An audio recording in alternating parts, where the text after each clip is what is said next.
আলহামদুলিল্লাহ আমাদের কক্সবাজার জেলার মধ্যে বৃষ্টি হচ্ছে, কত সুন্দর চমৎকার বৃষ্টির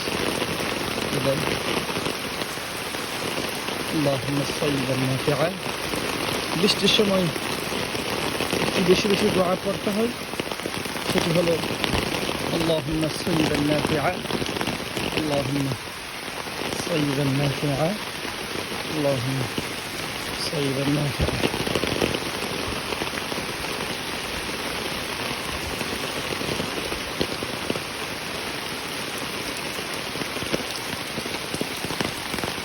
কাঁঠাল গাছ,